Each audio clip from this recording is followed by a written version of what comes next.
When we ask what kind of schooling was behind this brilliant society, which has enchanted the centuries ever since, any honest reply can be carried in one word: none. No boys and girls spent their youth attending continuous instruction under the command of strangers. Indeed, nobody did homework in the modern sense. None could be located on standardized tests. The test that mattered came in living. The idea of schooling free men in anything would have revolted Athenians. Forced training was for slaves. Among free men, learning was self-discipline, not the gift of experts.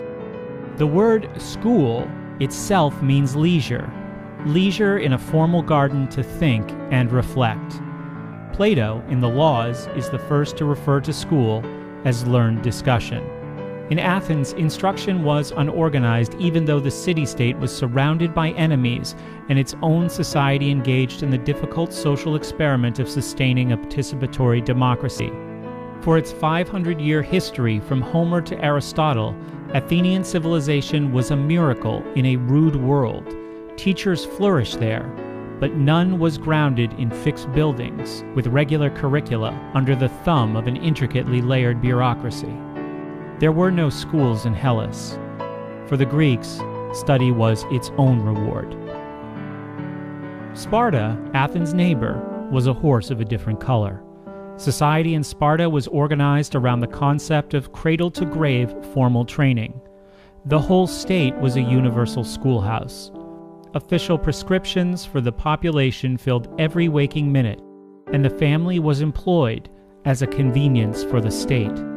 Sparta's public political arrangements were an elaborate sham, organized nominally around an executive branch with 2 legislative bodies, but ultimate decision-making was in the hands of a small elite who conducted state policy among themselves. The practical aspect of imitation democracy figures strongly in the thought of later social thinkers, such as Machiavelli and Hobbes, as well as in the minds nearer our own time, who had influence on the shape of American forced schooling. Spartan ideas of management came to American consciousness through the classical studies in early schooling, through churches, and also through interest in the German military state of Prussia, which consciously modeled itself after Sparta.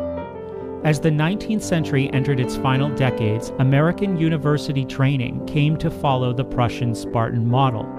Service to business and the political state became the most important reason for college and university existence after 1910. No longer was college primarily about developing mind and character in the young. Instead, it was about molding those things as instruments for use by others.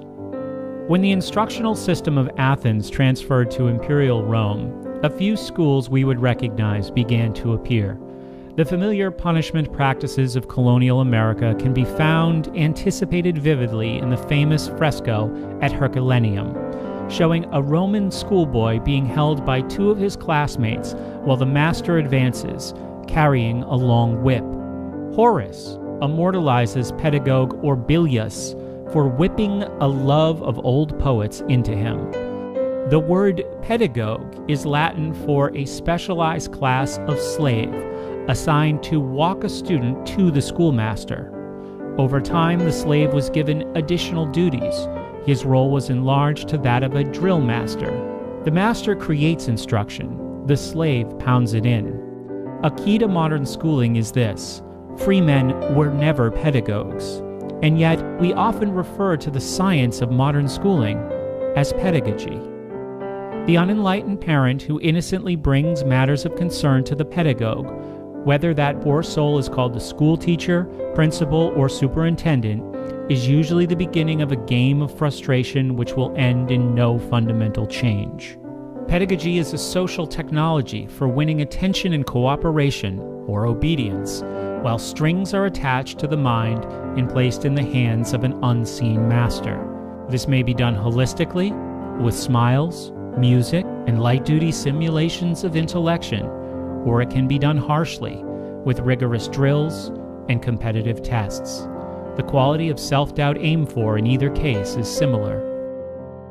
Pedagogy is a useful concept to help us unthread some of the mysteries of modern schooling.